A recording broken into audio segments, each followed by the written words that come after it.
Marcus Chen stood at the gleaming entrance of the Galactic Council's most prestigious military academy, his worn combat boots contrasting sharply with the polished crystalline floors. The towering alien structures around him seemed to pulse with an otherworldly energy, their surfaces reflecting the light of 3 different suns that illuminated this sector of space. The receptionist, a tall creature with 6 arms and skin that shifted colors like oil on water, looked down at Marcus with what could only be described as disgust. Her multiple eyes blinked in sequence as she reviewed his application on a holographic display that floated between them. "Human," she said, the word dripping with disdain. "You cannot be serious about this application." Marcus kept his expression neutral, though his jaw tightened slightly. He had traveled across half the galaxy to reach this place, using every credit he had saved from his years of military service. The journey had taken him through asteroid fields past dying stars, and through regions of space where human ships were barely tolerated. "I meet all the requirements," Marcus replied calmly, gesturing to the documents floating in the hologram. 5 years of active combat experience, tactical leadership certifications, and recommendations from 3 different planetary defense commanders. The receptionist's laugh was like the sound of breaking glass. "Requirements? Oh, little human, you misunderstand. This academy is for real warriors. Species that have evolved for combat, beings with natural advantages that your kind could never comprehend." Around them, other applicants moved through the admission process with ease. Marcus watched as a massive creature with 4 arms and natural armor plating was welcomed with enthusiasm. A being that looked like it was made of living metal received immediate approval. Even a species that appeared to be sentient energy patterns was greeted with respect and admiration. "Look around you," the receptionist continued, her voice carrying across the vast entrance hall. "Do you see any other humans here? Do you think that's an accident?" Marcus had noticed, of course. In the 3 hours he had been waiting, he had seen representatives from dozens of species. Some walked on multiple legs, others floated through the air, and a few seemed to exist in dimensions he couldn't fully perceive, but not a single human besides himself. "The Korthak Empire has warriors who can tear through starship hulls with their bare claws," the receptionist explained, pointing to a group of reptilian beings whose scales gleamed like precious metals. "The Vorthani can survive in the vacuum of space without protection. The Zephyrians can manipulate gravitational fields with their thoughts alone." She leaned forward, all 6 of her arms spreading wide in a gesture that seemed both threatening and dismissive. "And what can humans do? You're soft, slow, weak. Your lifespans are pathetically short. You have no natural weapons, no armor, no special abilities. You can't even breathe most of the atmospheres in this galaxy without artificial assistance." The words stung, but Marcus had heard variations of them before. Throughout his military career, he had served alongside alien species who considered humans to be little more than an annoyance. A young race that had stumbled into space travel through luck rather than merit. "Your species has been spacefaring for what, a few centuries?" the receptionist continued. "Some of the applicants here come from civilizations that have been conquering worlds since before your planet even developed intelligent life." Marcus pulled up his own service record on a portable display device. The hologram showed battle after battle, conflict after conflict, places where human forces had been outnumbered, outgunned, and given impossible odds. Yet somehow they had persevered. "I've fought in the siege of Kepler 442, Marcus said quietly. 3 months holding a position against forces that outnumbered us 50 to 1. I was at the Battle of the Horsehead Nebula, where human ships held the line against a Vorthani invasion fleet." The receptionist waved dismissively. "Survival is not the same as victory, human. Any species can cling to life when they're desperate enough." But Marcus wasn't finished. "I led the evacuation of New Geneva when the Korthak attacked. 17,000 civilians moved to safety through enemy lines. I commanded the defense of Titan Station when 3 different alien species tried to claim it simultaneously. Lucky breaks and minor skirmishes," the receptionist replied, though her tone had lost some of its certainty. "This academy trains warriors for real conflicts, galaxy-shaping battles where entire star systems hang in the balance." Marcus felt something burning in his chest, a familiar feeling that had carried him through every impossible battle he had ever fought. It wasn't anger exactly, though there was some of that. It was something deeper, something that every human seemed to carry in their genetic code. "You want to know what humans can do?" Marcus asked, his voice still calm but carrying an edge that made several nearby aliens pause in their conversations. We survive, we adapt, we never give up, even when every logical calculation says we should. The receptionist's color-shifting skin had settled into a pattern that Marcus recognized as uncertainty. Pretty words, but this academy requires more than stubborn determination. Then test me, Marcus said simply. Give me the same trials you give everyone else. Let me prove what a human can do when the galaxy counts us out. The entrance hall had grown quiet. Other applicants, academy staff, and various alien dignitaries had stopped their activities to watch this exchange. Marcus could feel their eyes on him, could sense their curiosity and amusement. To them, he was probably nothing more than entertainment. The receptionist looked around at the growing crowd, then back at Marcus. Her expression was difficult to read. But Marcus had spent enough time around different alien species to recognize the signs of someone who was cornered by their own words. Fine, she said finally, her voice carrying across the silent hall. But when you fail, human, you'll serve as an example to others of your kind.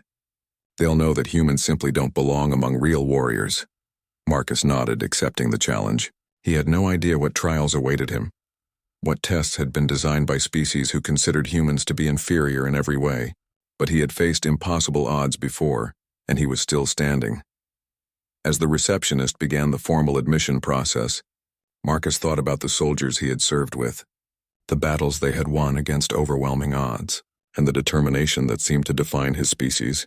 The galaxy was about to learn something that humans had known for a long time. Sometimes the greatest strength isn't what you're born with. Sometimes it's what you refuse to give up. The testing chamber was unlike anything Marcus had ever seen. The walls seemed to be made of living metal that pulsed with energy, and the ceiling stretched so high it disappeared into darkness.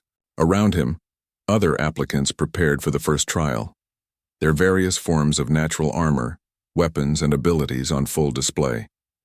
A holographic instructor materialized in the center of the room. The being appeared to be from the ethereal collective, a species that existed partially in this dimension and partially in others.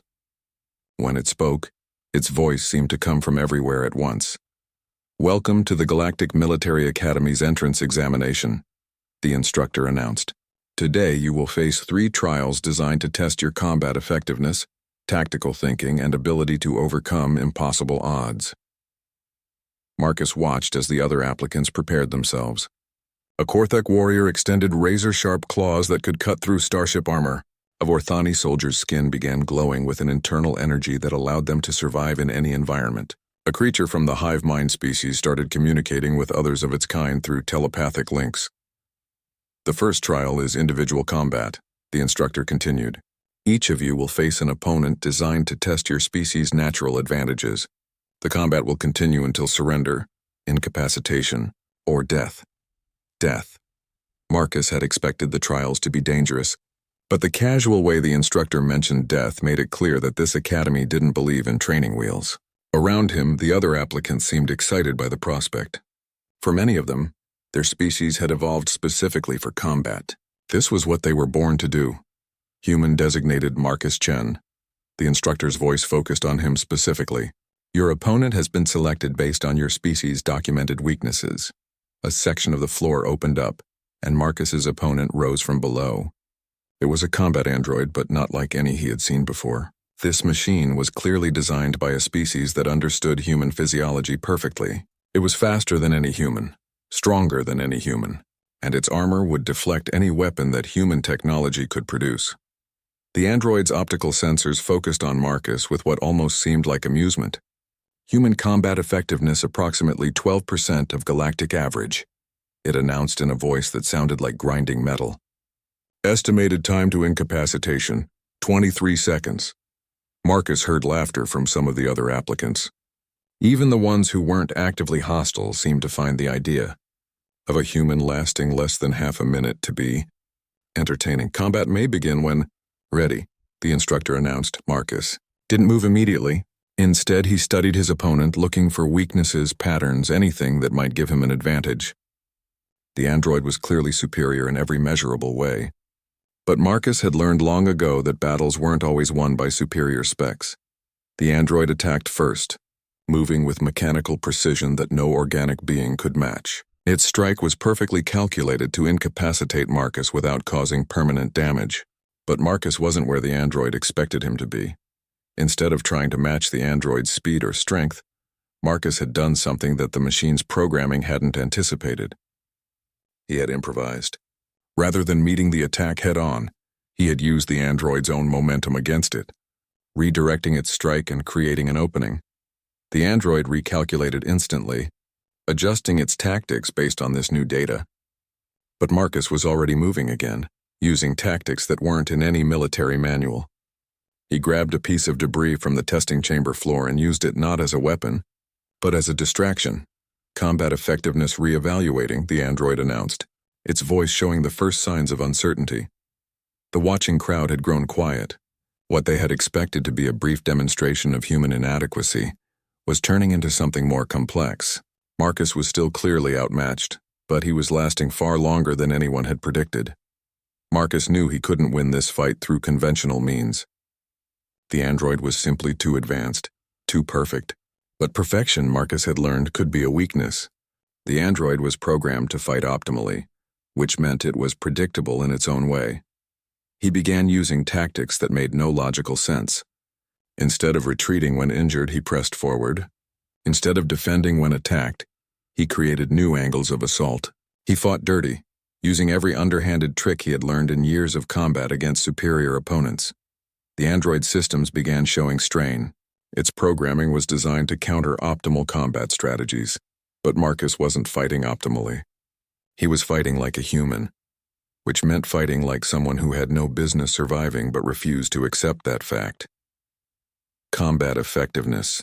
Cannot calculate, the android announced, its voice glitching slightly. Marcus pressed his advantage. He had noticed that the android's sensors were designed to track conventional movement patterns, but humans moved differently from other species. Their gait, their balance, their reflexes had all evolved under different conditions than most galactic species. What looked like weakness to alien observers was actually adaptation to a different kind of environment. Humans had evolved as persistence hunters, beings who could outlast prey not through speed or strength, but through sheer determination and the ability to keep going when everything else had given up. The androids' attacks became more erratic as its programming struggled to adapt to something it had never been designed to handle. Marcus wasn't winning through superior ability. He was winning through superior stubbornness. Finally, after nearly 10 minutes of combat, the android systems overloaded. Its attempt to constantly recalculate optimal strategies against an opponent who refused to fight optimally had caused a cascade failure in its neural networks. Combat terminated, the instructor announced, though its voice carried notes of surprise. Human Marcus Chen declared victor by opponent incapacitation. The silence in the testing chamber was complete.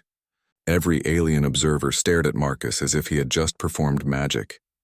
The combat android, one of the most advanced training systems in the galaxy, lay sparking on the floor. Marcus stood over his defeated opponent, breathing heavily but still standing. Around him, creatures that could survive in space, manipulate gravity, and tear through starship armor with their bare hands, looked at him with something approaching respect. "How?" asked the Korthak warrior who had been so confident earlier. "Your species has no natural advantages." Marcus wiped blood from a cut on his forehead and smiled. "That's exactly why we win. You're all so busy being naturally superior that you never learned how to fight when you're naturally inferior." The holographic instructor studied Marcus with what might have been curiosity. "Explain." "Every other species in this room evolved to be perfect at something," Marcus replied. "You're faster, stronger, more durable, more intelligent in specific ways. But humans evolved to be good enough at everything while excelling at only one thing." "Which is?" the instructor asked. Marcus looked around at all the aliens staring at him, at the destroyed android, at the testing chamber that had been designed to prove human inferiority. "We never know when to quit," he said simply. The instructor was quiet for a long moment, processing this information. Finally, it spoke again. "Prepare for the second trial," it announced. "Tactical simulation." Marcus nodded, already thinking ahead to whatever challenge awaited him next. He had proven that humans could fight, but the Academy would want to test whether they could think as well. Around him, the other applicants were looking at him with new eyes, no longer seeing a weak human but something they couldn't quite categorize. The galaxy was beginning to learn that humans were dangerous not because of what they could do, but because of what they refused to stop doing. The tactical simulation chamber materialized around Marcus like a living dream. One moment he was standing in the testing facility, and the next he found himself on the bridge of a massive starship, surrounded by holographic displays showing a desperate battle. Scenario parameters loading. The ethereal instructor's voice echoed through the simulation. You are commanding a fleet defense of the Zerion system. Enemy forces outnumber you 15-1. Your ships are technologically inferior. Civilian evacuation is 47% complete. Mission parameters. Hold the line until evacuation is finished. Marcus studied the tactical display floating before him. The enemy fleet was a mixture of different alien species, each bringing their own technological advantages. Korthak dreadnoughts with nearly impenetrable armor, Forthani energy ships that could phase in and out of normal space, Zephyrian vessels that manipulated gravity to crush opponents without firing a shot. His own fleet was a collection of human ships, clearly outmatched in every category. Smaller, slower, with weaker weapons and lighter armor, the kind of fleet that any reasonable commander would immediately surrender with. Around him, the other Academy applicants faced their own scenarios. Marcus could see fragments of their simulations through the translucent walls of the chamber. The Korthak applicant commanded a fleet of massive battleships, using brute force tactics to overwhelm enemies. The Vorthani candidate phased entire fleets through dimensions to attack from impossible angles. Begin simulation, the instructor announced. The enemy fleet moved with coordinated precision, their formation designed to maximize their technological advantages. They approached in a pattern that would allow them to bring all their superior firepower to bear, while minimizing any potential human advantages. Marcus watched their approach for several seconds, saying nothing. His bridge crew, all holographic representations of human officers, waited for orders with the kind of calm professionalism that came from serving in a military where being outgunned was simply a normal day. "Sir," his tactical officer prompted. "The enemy will be in weapons range in 3 minutes." Marcus continued studying the display, looking for something that the enemy commanders wouldn't expect. The simulation was clearly designed to test different types of tactical thinking. For most species, the answer would be to leverage their natural advantages, but humans didn't have any natural advantages to leverage. "Send a message to all civilian evacuation ships," Marcus ordered finally. "Tell them to accelerate their departure schedule. We're buying them time, but not as much as they think." "Sir, the evacuation timetable was calculated for optimal safety." "If they rush, some will be lost," Marcus interrupted. "But if we stick to the original schedule, they'll all be lost. Sometimes you have to choose between bad options and worse options." The enemy fleet opened fire at maximum range, their superior weapons reaching across space to strike at human ships that couldn't respond in kind. Marcus watched as his fleet's shields began taking damage they couldn't return. "All ships implement Murphy Protocol," Marcus ordered. His bridge crew exchanged glances. The Murphy Protocol wasn't a standard military tactic taught in any academy. It was something that human forces had developed through necessity, a strategy based on the assumption that everything that could go wrong would go wrong at the worst possible time. Instead of trying to maintain perfect formations or execute complex maneuvers, Marcus's fleet scattered into seemingly random patterns. Each ship became an independent unit, making decisions based on local conditions rather than centralized command. To the alien commanders, the human fleet appeared to be falling apart. Their formations collapsed, their ships scattered, their coordination seemed to disappear entirely. It looked like panic, like a fleet that had given up any pretense of organized resistance. But Marcus knew better. Human military doctrine had evolved from centuries of fighting against superior opponents. Sometimes the best strategy was to look weak when you were actually being clever. The alien fleet moved to exploit what they perceived as human disorganization. They accelerated their attack, abandoning their careful formations to pursue individual human ships that seemed to be fleeing in terror. That's when Marcus sprang his trap. "All ships, implement Crazy Ivan maneuvers," he ordered. The scattered human ships suddenly reversed course, not retreating but attacking from angles that the alien fleet hadn't anticipated. Instead of trying to match alien technology with human technology, Marcus was using human unpredictability against alien logic. The Korthak dreadnoughts found themselves under attack from directions their armor wasn't designed to protect. The Vorthani energy ships discovered that human vessels could track them even when they phased between dimensions, because humans had learned to fight enemies they couldn't always see. The Zephyrian gravity manipulators found their careful calculations disrupted by human ships that seemed to move without any regard for tactical sanity. Enemy fleet status? Marcus asked. They're confused, sir, his tactical officer reported. Their formation is breaking down. They're trying to adapt to our tactics, but every time they think they understand what we're doing, we change it. Marcus nodded. This was the real human advantage, the one that no alien species seemed to understand. Humans weren't better at any specific type of warfare, but they were better at changing the type of warfare they were fighting. Sir, we're receiving a communication from the enemy fleet commander, his communications officer announced. Put it through. The holographic display showed a Korthak general, his reptilian features twisted in frustration. Human commander, your tactics make no sense. You are not fighting efficiently. You're right, Marcus replied calmly. We're not fighting efficiently. We're fighting effectively. There is no difference. There is if you're human. Efficiency is doing things right. Effectiveness is doing the right things. And right now the right thing is keeping you busy while our civilians escape. The Korthak general's confusion was visible. His species had evolved to value perfect tactical efficiency, mathematical precision in warfare.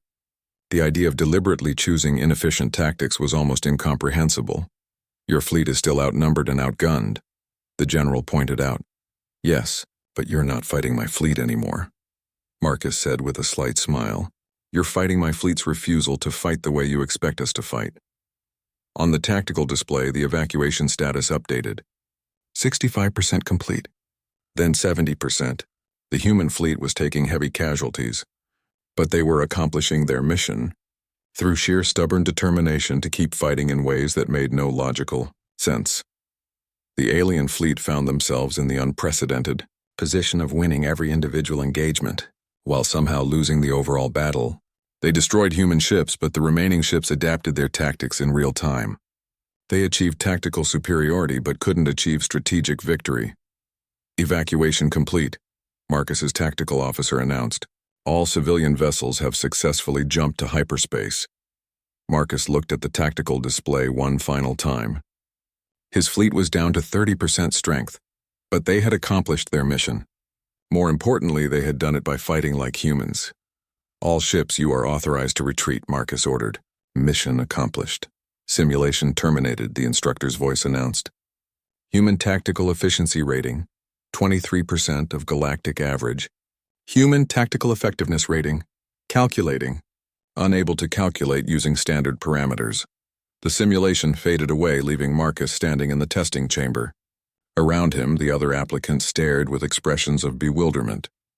They had watched him win a battle while losing most of his fleet, accomplish his mission while ignoring military efficiency, and somehow confuse an AI system that had been programmed with the tactical knowledge of dozens of species. How did you do that? Asked the Vorthani applicant, her energy form flickering with what might have been curiosity. Marcus thought about how to explain it. Most species fight to win. Humans fight to not lose. They're not the same thing. The instructor's holographic form studied Marcus with what might have been respect. Prepare for the final trial, it announced. Leadership under impossible circumstances. Marcus nodded, ready for whatever came next. He had proven that humans could fight and think, but leadership was something different entirely. Leadership required inspiring others to do things they didn't think they could do. Fortunately, that was something humans had been practicing for their entire history. The final testing chamber was different from the others. Instead of advanced technology or combat simulations, it was a simple room with basic furniture and lighting. Around a conference table sat representatives from 5 different species, all looking dejected and hopeless. Final trial parameters, the instructor announced. You are commanding a joint species task force. Your mission was to establish a defensive outpost on the planet Kepler 438b. The mission has failed catastrophically. Your forces are trapped behind enemy lines with no hope of rescue. Morale has collapsed. Some team members are calling for surrender. Your task? Restore unit cohesion and find a way to complete the mission. Marcus looked around the table at his simulated team members. A Korthak warrior sat with his head in his hands, his natural aggression replaced by despair. A Vorthani officer flickered weakly, her energy form barely maintaining coherence. A Zephyrian being had curled into a defensive posture, while a hive mind representative had disconnected from its collective, sitting in isolation. Situation report, Marcus said, taking a seat at the head of the table. The Korthak warrior looked up with hollow eyes. 3 days ago, we were ambushed by enemy forces. Our supply lines were cut, our communication systems destroyed. We lost 60% of our personnel. The enemy has us surrounded with no possibility of breakthrough. Our technological advantages mean nothing here, the Vorthani officer added, her voice barely a whisper. The enemy has adapted to counter every natural ability our species possess. We are fighting on their terms now. Marcus studied each team member carefully. He had seen this before, in human units that had been pushed beyond their breaking point. The difference was that these beings came from species that rarely experienced true defeat. They had evolved to be naturally superior in various ways, and encountering a situation where that superiority meant nothing had broken something fundamental in their thinking. The mission parameters haven't changed, Marcus said calmly. We're still here to establish a defensive outpost. With what? The Korthak snapped. We have minimal supplies, no reinforcements, and an enemy that has proven they can counter everything we do. It's impossible. Good, Marcus replied, surprising everyone at the table. Impossible is where humans do our best work. The Zephyrian uncurled slightly, curiosity overcoming despair. You find this situation encouraging? Marcus stood and moved to a wall display showing their tactical situation. The enemy had them completely surrounded, outnumbered 3-1 with superior position and supply lines. By any rational analysis, surrender was the only logical option. Let me tell you something about humans, Marcus began. We come from a planet that spent most of its history trying to kill us. Ice ages, volcanic eruptions, asteroid impacts, predators that were bigger and stronger and faster than us. By all rights, we should have gone extinct a dozen times over. He turned back to the team. But we didn't, you know why? Because we never learned the difference between impossible and difficult. The Vorthani officer flickered brighter. But the tactical situation? The tactical situation is irrelevant, Marcus interrupted. Tactics are for when you have advantages to leverage. Strategy is for when you don't. Marcus moved around the table, addressing each team member individually. You, he said to the Korthak, your species evolved to be the perfect warriors, strong, fast, aggressive, but right now strength isn't what we need. He moved to the Vorthani. Your people can manipulate energy and phase between dimensions, but the enemy expects that. They've prepared for your advantages. To the Zephyrian, you can manipulate gravity itself, but you're thinking like someone who always has that advantage. Finally, to the hive mind representative, your collective consciousness gives you perfect coordination, but you've disconnected because the collective is telling you this is hopeless. Marcus returned to his position at the head of the table. Here's what we're going to do. We're going to stop trying to use our advantages and start using our disadvantages. That makes no sense, the Korthak protested. Exactly, and that's why it's going to work. Marcus pulled up a holographic display of their situation. The enemy has prepared for everything they expect us to do. They know how Korthak warriors fight, how Vorthani use their energy abilities, how Zephyrians manipulate gravity. They've countered all of our natural advantages. He highlighted various positions on the display, but they haven't prepared for what happens when we don't use those advantages. When we fight like beings who were never supposed to be superior in the first place. The team members exchanged glances. Marcus could see the beginning of understanding in their expressions. We're going to build our outpost, Marcus continued, but not the way any of our species would normally build it. We're going to build it like humans would build it, ugly, inefficient, held together with determination and spare parts. Over the next several hours, Marcus worked with each team member to develop strategies that went against everything their species had evolved to do. The Korthak warrior learned to use stealth and misdirection instead of direct assault. The Vorthani officer practiced using conventional technology instead of energy manipulation. The Zephyrian worked on tactics that didn't rely on gravity control. Most importantly, the hive mind representative learned to think as an individual, making decisions without the collective's input. This feels wrong, the Zephyrian admitted. Fighting without our natural abilities is like trying to breathe underwater. Now you know how humans feel all the time, Marcus replied. The difference is that we've had millions of years to get good at it. When they finally implemented their plan, the results surprised everyone. The enemy forces, who had prepared elaborate countermeasures for every known alien ability, found themselves facing opponents who fought like a completely different species. The outpost they built was a ramshackle collection of salvaged materials and improvised technology. It wasn't beautiful, it wasn't efficient, and it definitely wasn't what any military academy would consider proper engineering. But it worked. More importantly, it worked because it was built by beings who had learned to stop relying on their natural advantages and start relying on something much more fundamental: the refusal to give up. Outpost established and operational. Marcus reported to the simulation's command structure. Mission accomplished. Simulation terminated, the instructor announced.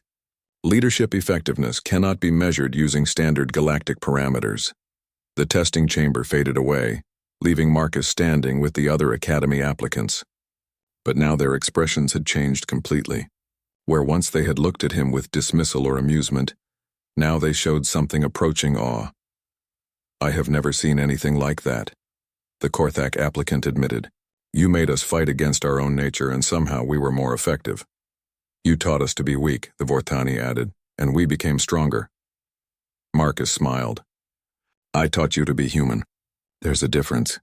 The holographic instructor materialized one final time. Marcus Chen of the human species. You have completed all trials. Your combat efficiency rates below galactic average. Your tactical thinking defies standard parameters. Your leadership methods contradict established doctrine. Marcus waited, unsure whether this was leading to acceptance or rejection. However, the instructor continued, your effectiveness in all categories exceeds measurable standards. The Galactic Military Academy has never encountered a candidate who succeeds by deliberately choosing to operate outside optimal parameters. Around the chamber, other academy staff had gathered to observe. Beings from dozens of species watched as the instructor delivered its verdict. Marcus Chen, you are hereby accepted into the Galactic Military Academy's Advanced Leadership Program. Furthermore, you will be assigned to develop new training protocols based on your species' unique approach to warfare. The silence in the chamber was complete. Marcus had not only been accepted into the most prestigious military academy in the galaxy, he had been asked to help teach it. As the other applicants congratulated him with genuine respect, Marcus thought about the receptionist who had dismissed him so casually just hours earlier. The galaxy was about to learn that humans didn't succeed despite their weaknesses. They succeeded because of them. 6 months had passed since Marcus Chen's acceptance into the Galactic Military Academy, and his presence had already begun to transform the institution in ways no one had anticipated. The corridors that once echoed with the confident footsteps of naturally superior beings now hummed with a different kind of energy.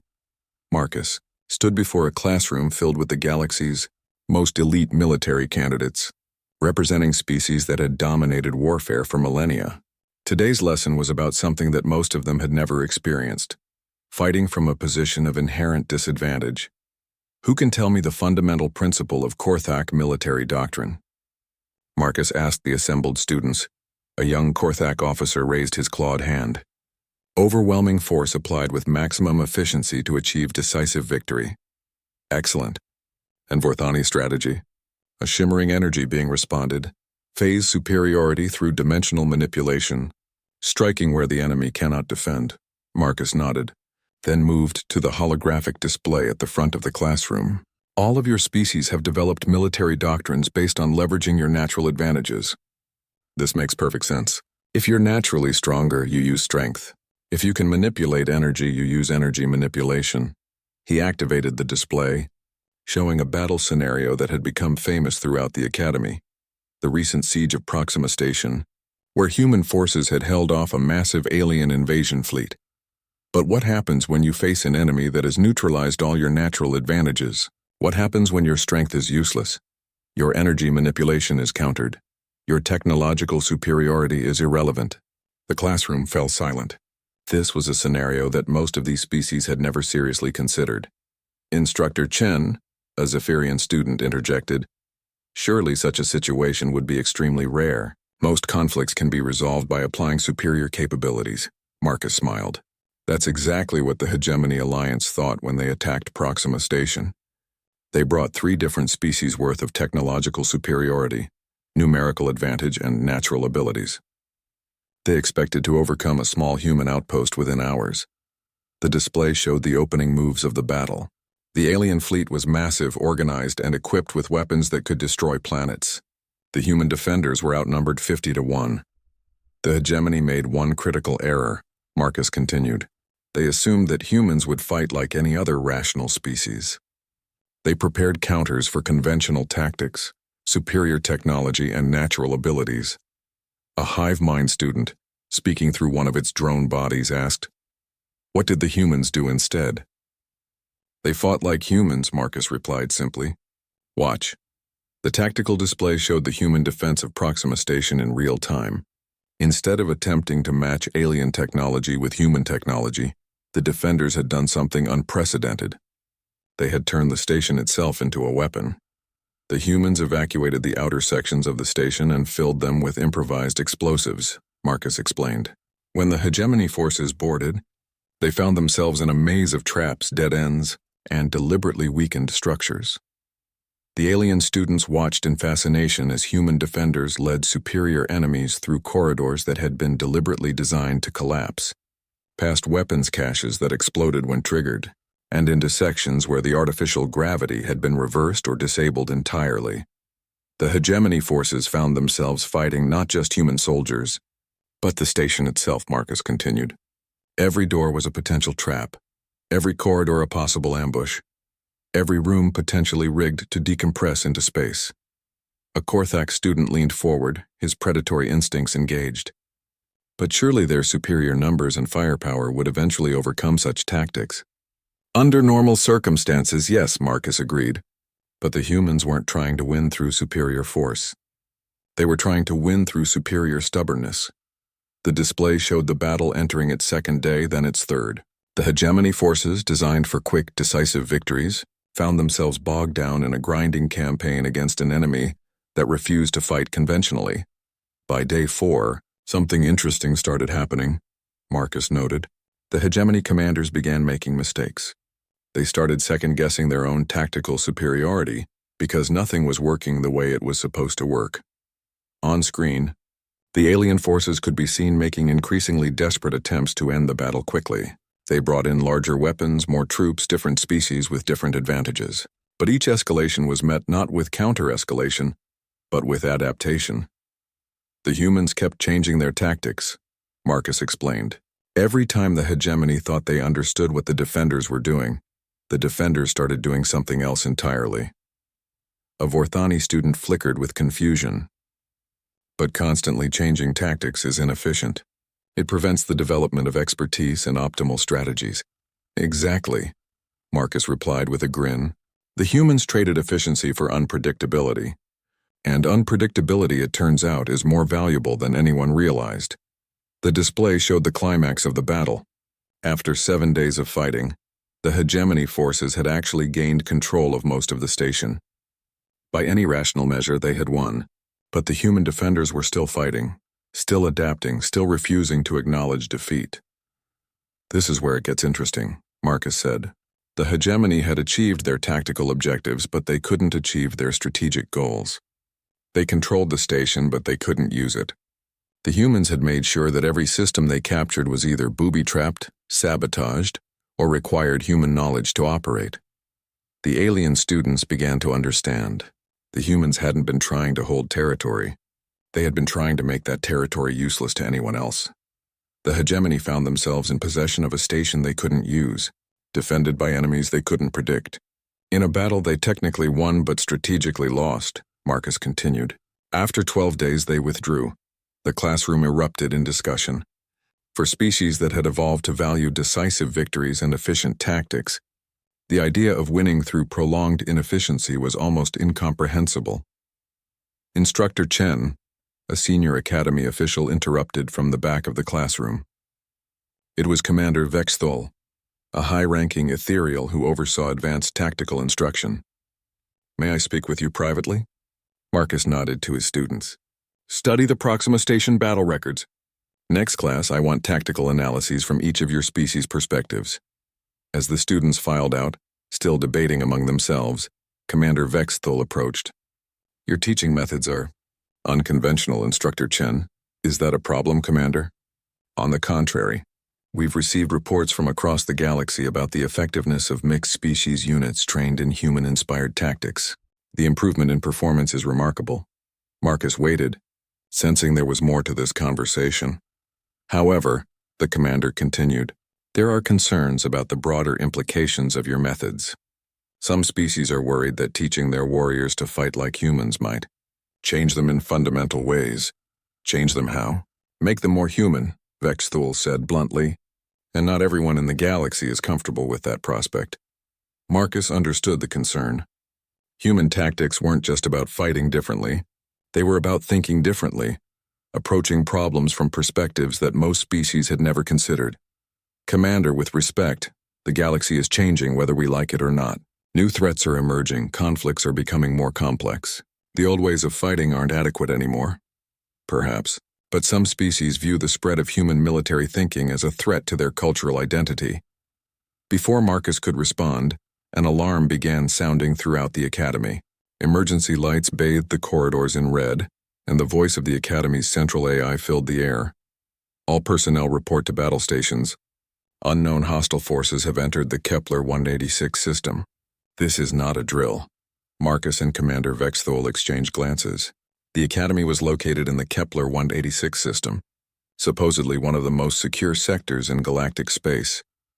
It appears we're about to test your theories under combat conditions, Instructor Chen, Vexthul said grimly, as they rushed toward the command center. Marcus couldn't help but think that the galaxy was about to get another lesson in what happened when humans were forced to fight against impossible odds. And this time, it wouldn't be a simulation. The Academy's command center was chaos when Marcus arrived. Holographic displays showed the approaching threat, and what he saw made his blood run cold. The enemy fleet was unlike anything in the galactic databases, ships with technology that seemed to bend the laws of physics themselves. Status report, Commander Vexthul demanded as they entered the tactical center.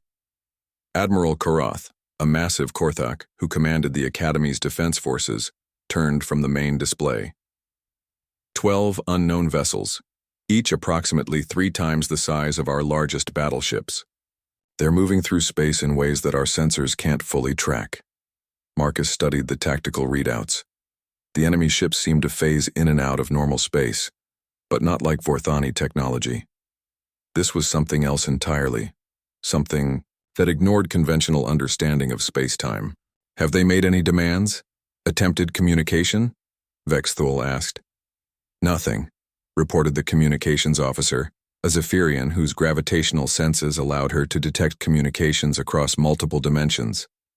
They're jamming all frequencies, but more than that. They're somehow jamming our ability to even attempt communication. Marcus moved closer to the tactical display, studying the enemy formation. Something about their movement patterns bothered him, but he couldn't quite identify what. Sir, the sensor operator called out. They're launching smaller craft.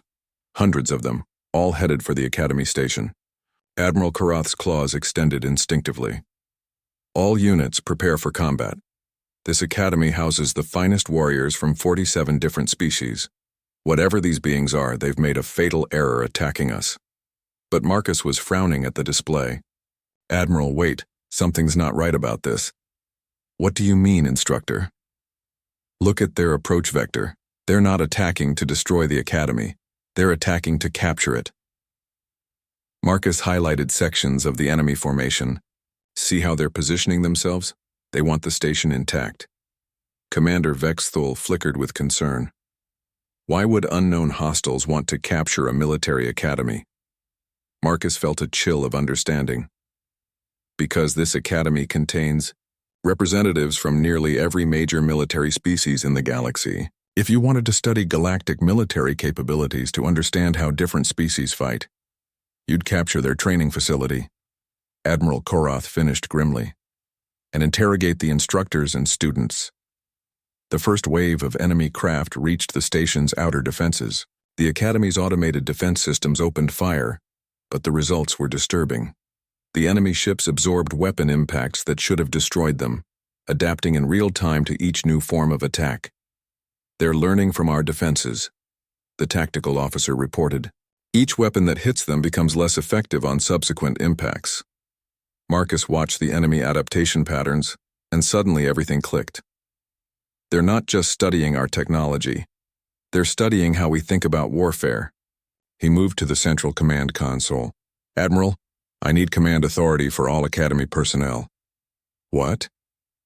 "Instructor Chen, you're not qualified to—" "Sir, with respect, none of us are qualified for this," Marcus interrupted. "These enemies have obviously studied conventional galactic military doctrine. They know how Korthak warriors fight, how Vorthani use their energy manipulation, how every species in this academy approaches combat." Commander Vexthol understood immediately. "But they haven't studied human military doctrine." "More than that," Marcus continued, his mind racing. "They haven't studied what happens when all these species fight like humans." Admiral Koroth looked between them. "Explain quickly, Instructor. We have maybe 5 minutes before they breach the outer hull." Marcus activated the Academy's internal communication system. "All students and faculty, this is Instructor Chen. Report to emergency stations, but do not, I repeat, do not implement your species' standard combat doctrines." He turned back to the command staff. "We're going to do exactly what I've been teaching in class. We're going to fight like beings who were never supposed to win." Over the Academy's intercom, Marcus began issuing orders that made no sense to anyone except his students. Korthak warriors were told to avoid direct confrontation. Vorthani energy. Manipulators were instructed to use conventional weapons. Zephyrians were ordered to ignore their gravitational abilities. "This is madness," Admiral Koroth protested. "You're asking our warriors to fight without their greatest advantages." "I'm asking them to fight with humanity's greatest advantage," Marcus replied. "Unpredictability." The enemy forces breached the station's hull in 3 different locations exactly as their tactical analysis would have predicted. They moved with mechanical precision, advancing along routes that would minimize casualties while maximizing strategic gain. They expected to face Korthak shock troops in direct assault. Instead, they found empty corridors filled with improvised traps that made no tactical sense but worked anyway. They anticipated Vorthani energy attacks from impossible angles. Instead, they faced conventional weapons fired by beings who moved and thought in ways the enemy's analysis couldn't predict. They prepared for Zephyrian gravity manipulation. Instead, they encountered environmental hazards that had been created without any special abilities at all, just determination and creative thinking. "Sir, the enemy forces are slowing down," the tactical officer reported with confusion. "Their advance has become hesitant." Marcus nodded grimly. "They're encountering something their analysis didn't account for. Beings who are fighting against their own nature." On the tactical display, the enemy adaptation stopped working as effectively. Every time they adjusted to counter a specific tactic, the defenders changed not just their tactics but their entire approach to the problem. "This is impossible," Admiral Koroth muttered, watching Korthak students successfully ambush enemies they should have charged head-on. "They're fighting completely wrong, but it's working." "It's working because it's wrong," Marcus explained. "The enemy studied how galactic species are supposed to fight. They didn't study how they could fight if they chose to." Commander Vexthol's ethereal form brightened with understanding. "You've taught them to fight like humans, to succeed not because of their advantages but in spite of their disadvantages." The battle continued for hours, but gradually the tide turned. The enemy forces, designed to counter every known form of galactic warfare, found themselves losing to tactics that violated every principle of military efficiency. Finally, the enemy commander attempted direct communication, broadcasting on all frequencies. "Unknown defenders," a voice that sounded like grinding metal filled the command center. "Your resistance patterns do not match any known galactic military doctrine. Identify yourselves." Marcus took the communication. "This is Instructor Marcus Chen of the Galactic Military Academy. We are students and faculty from 47 different species." "Impossible. Our analysis indicates you should have been defeated within 2. 7 hours using optimal tactical responses. That's your first mistake, Marcus replied. You assumed we would use optimal tactics. There was a long pause. What is your species designation, Marcus Chen? Human. Another pause, longer this time. Humans are not listed in our tactical databases as a significant military threat. Marcus smiled grimly. That's your second mistake. We're not a significant military threat. We're something much worse. Clarify. We're a species that doesn't know when to quit. And apparently we're teaching that to everyone else. The enemy fleet began withdrawing, their ships phasing back out of normal space. As they departed, one final message came through. This encounter will be analyzed. We will adapt. Good luck with that, Marcus replied. By the time you figure out how to counter what we did today, we'll be doing something completely different.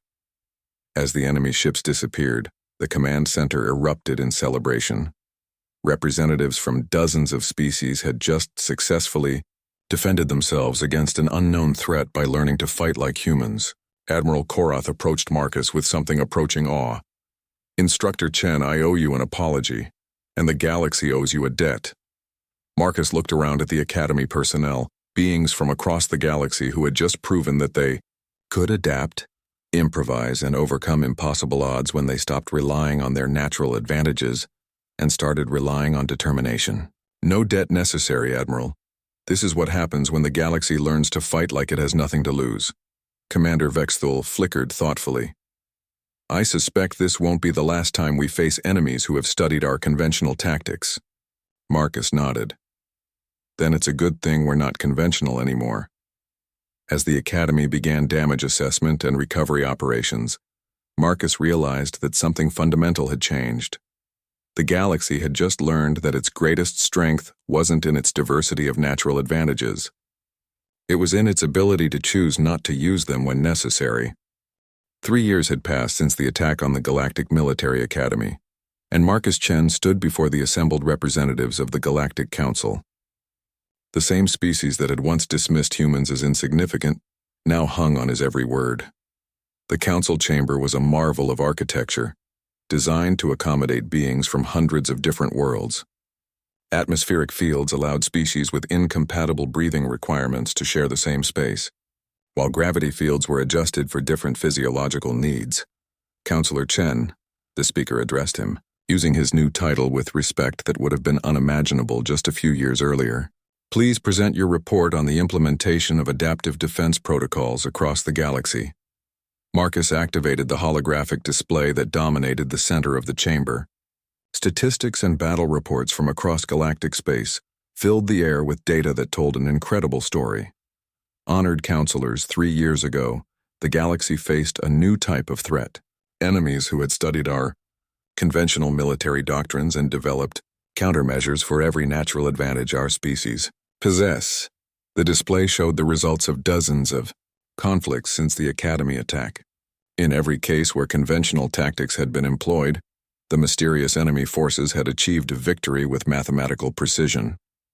But wherever the new adaptive defense protocols had been implemented, the results were different. The Korthak defense fleet reported a 340% increase in mission success rates when their warriors were trained to fight without relying solely on their natural combat advantages, Marcus continued. The Vorthani Energy Corps found that conventional weapons tactics, combined with their existing abilities, created unpredictable fighting patterns that confused enemy analysis systems. A Korthak counselor rose to speak. Counselor Chen, there have been concerns among some of our military traditionalists. They argue that teaching our warriors to fight like humans diminishes our cultural identity. Marcus had expected this question. It came up in every presentation, every training session, every conversation about the new protocols. Counselor Grexvar, I understand the concern, but I would argue that learning to fight like humans doesn't make your warriors less Korthak. It makes them more adaptable Korthak. He modified the display to show footage from a recent battle. Watch this engagement from the Deneb system. Korthak forces facing superior numbers and firepower. The hologram showed Korthak warriors doing something that their species had never done before in recorded history, retreating. But it wasn't a retreat born of cowardice or defeat. It was a tactical withdrawal that drew enemy forces into a prepared killing ground. Your warriors didn't abandon their courage or their strength, Marcus explained. They learned to use those qualities more effectively by choosing when to apply them. The battle footage continued, showing the Korthak forces turning their retreat into a devastating ambush. The enemy, expecting continued withdrawal, instead faced warriors who had adapted their natural aggression into something more strategic. The result was a decisive victory against forces that should have overwhelmed them using conventional Korthak tactics. A Vorthani counselor flickered into visibility. The ethereal collective has raised questions about the philosophical implications of your methods. Counselor Chen, they suggest that teaching beings to fight against their nature creates existential conflicts. Marcus nodded thoughtfully. Counselor Zaytal raises an important point, but I would argue that adaptation isn't fighting against nature. It's the most natural thing any species can do. The display shifted to show evolutionary data from Earth. Humans evolved not as the strongest, fastest, or most naturally armed species on their planet. They evolved as the most adaptable. When the environment changed, they changed with it. When their prey adapted, they adapted faster. He looked around the chamber at representatives from dozens of species. Every being in this chamber represents a species that survived and thrived by adapting to their environment. The adaptive defense protocols simply extend that adaptability to warfare. The speaker, an ancient being whose species had been spacefaring for millions of years, leaned forward.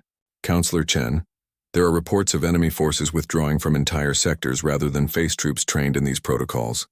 Some suggest that we have achieved a strategic advantage that could last for generations. Marcus felt a chill. With respect, Speaker, that would be a dangerous assumption. Explain. The enemy forces that attacked the Academy withdrew to analyze what they had encountered. 3 years is barely enough time for them to begin developing countermeasures. Marcus modified the display to show projections of enemy adaptation patterns. They're learning, and when they return, they'll be prepared for our current tactics. Then what do you recommend? Marcus smiled. The same expression he had worn when facing impossible odds in every battle he had ever fought. We keep adapting faster than they can analyze us. The display showed the next phase of the adaptive defense protocols. Training programs that didn't just teach species to fight like humans, but to think like humans when faced with impossible situations.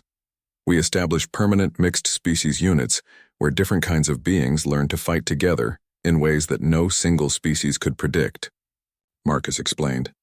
We create tactical doctrines that change not just between battles, but during battles.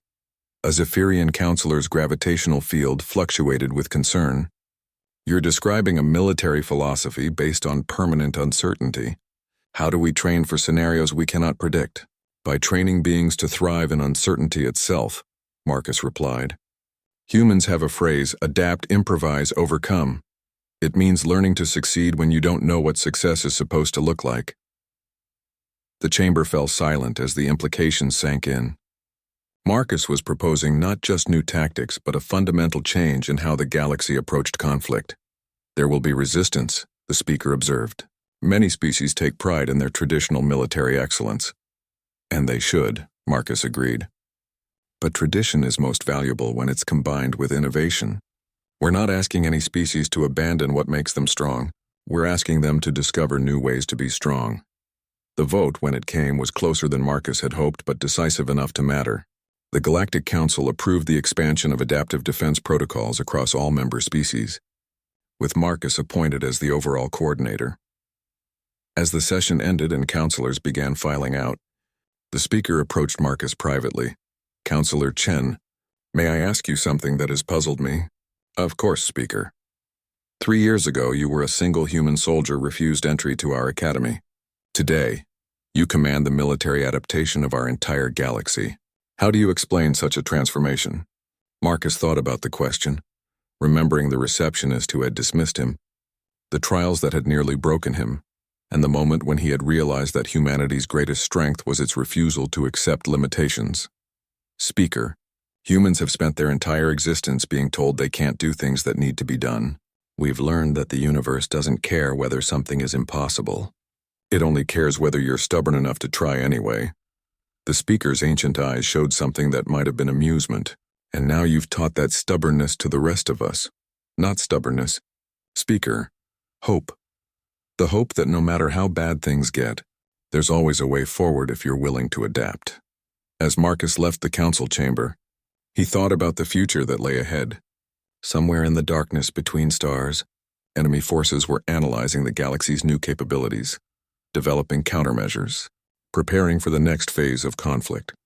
But for the first time in galactic history, they would be facing not just individual species fighting according to predictable doctrines, but a unified galaxy that had learned humanity's most dangerous lesson, that the greatest victories come not from being superior, but from refusing to stay inferior. The galaxy had learned to fight like humans, and that meant the galaxy had learned never to give up. In the depths of space, unknown enemies would soon discover that the most dangerous opponents weren't the ones with natural advantages. They were the ones who had learned to win without them.